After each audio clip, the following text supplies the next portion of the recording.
ভারী মন নিয়ে বাড়ি ফিরে ওয়ানপিংয়ের প্রাসাদে বসে সে কান্নায় ভেঙে পড়ে, কারণ তার প্রিয় মানুষটি আবার সেনা ক্যাম্পে ফিরে গেছে। এই জীবনে হয়তো আর কখনো তাদের দেখা হবে না। হঠাৎ করে ফাঁকা প্রাসাদটা আলোয় ভরে উঠল। কয়েকজন লোক ভুল নিয়ে তার সামনে দাঁড়িয়েছিল। আসলে ডাঙ্কান ভুলে যায়নি যে আজ মিংহুইয়ের জন্মদিন। তাকে সঙ্গ দিতে সে উত্তর কোরিয়ায় ফেরার সময় 2 দিন পিছিয়ে দিয়েছিল। কিন্তু মিংহুই তাদের দেখে কাঁদতে কাঁদতে ফিরে চলে যায়। সবাই হতবাক হয়ে যায়। ডাঙ্কান দ্রুত তার পেছনে যায়।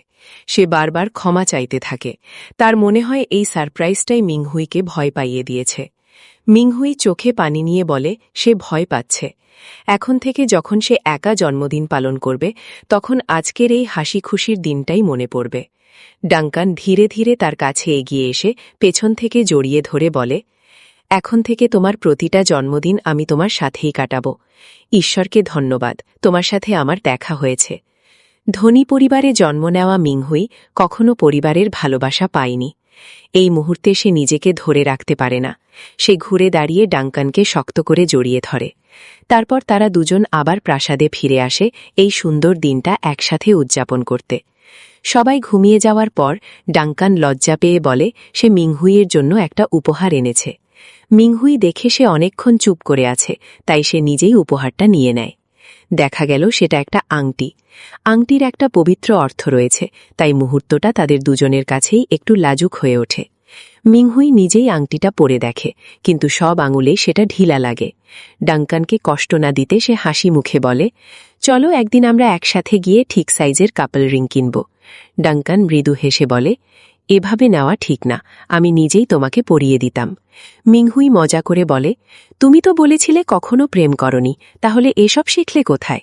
তারপর সে আরেকটা আংটি নিয়ে ডাঙ্কানের হাতে পরিয়ে দেয়। ডাঙ্কানের এই ছোট ছোট ভালোবাসার আচরণে মিংহুইয়ের মন ভরে যায়। হঠাৎ মিংহুই তার ভাইয়ের ফোন পায়। সে দ্রুত গাড়ি নিয়ে বাড়ির দিকে রওনা হয়। কিন্তু হঠাৎ পরিস্থিতি বদলে যায়। রাস্তার মাঝে কয়েকজন লোক গাড়ি থামিয়ে পুরো রাস্তা আটকে দেয়। 2টা কালো ভ্যান এসে তাকে ঘিরে ফেলে। মিংহুই বুঝতে পারে এটা একটা ফাঁদ। সে দ্রুত গাড়ি চালিয়ে পালানোর চেষ্টা করে, কিন্তু শত্রুরা ছিল পেশাদার। কিছু দূর যাওয়ার পর সামনে আরেকটা গাড়ি এসে রাস্তা আটকে দেয়। অবশেষে তাকে ঘিরে ফেলা হয়। অন্যদিকে ডাঙ্কান একা একটি পরিত্যক্ত কারখানায় যায় মিংহুইকে হুমকি দেওয়া যাও তিয়েজেকে ধরতে। সে জানত এটা ফাঁদ হতে পারে, তবুও সে যায়। প্রথমে সে দারুণভাবে লড়াই করছিল, কিন্তু একা হাতে অনেকজনের বিরুদ্ধে টিকে থাকা কঠিন। একসময় সে আঘাত পেয়ে দুর্বল হয়ে পড়ে। ঠিক তখনই মিংহুইয়ের গাড়ি সেখানে পৌঁছে যায়। তার সাথে থাকা লোকজন F5 এসে পরিস্থিতি ঘুরিয়ে দেয়। তারা একসাথে লড়াই করে শত্রুদের পরাজিত করে। যাও তিয়েজে পালানোর চেষ্টা করলেও শেষ পর্যন্ত পুলিশের গুলিতে মারা যায়। এরপর সীমান্তে উত্তর কোরিয়া ও দক্ষিণ কোরিয়ার মাঝে বন্দি বিনিময় চলছিল।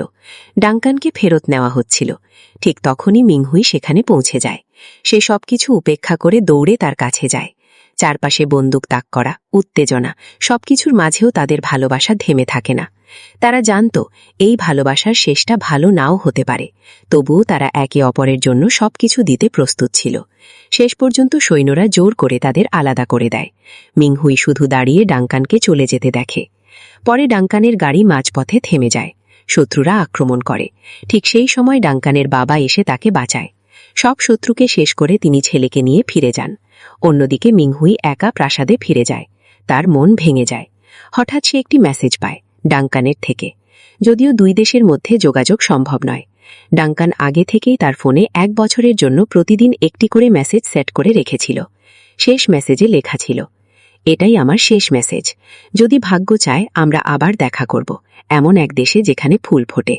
আমি তোমাকে প্রতিশ্রুতি দিতে পারি না, কিন্তু যদি আমরা দুজনেই অপেক্ষা করি, একদিন ভাগ্য আমাদের আবার এক করবে। তারপর প্রতি বছর যখন বরফ ফুল ফোটে, মিংহুই একা সুইজারল্যান্ডে যায়। কয়েক বছর কেটে যায়, তবুও ডাঙ্কানের সাথে দেখা হয় না। একদিন হঠাৎ করে সে পড়ে যায়, আর উঠে দেখে ডাঙ্কান তার সামনে দাঁড়িয়ে। একাকিত্ব জন্মগত নয়, এটা শুরু হয় যখন তুমি কাউকে ভালোবাসতে শুরু করো।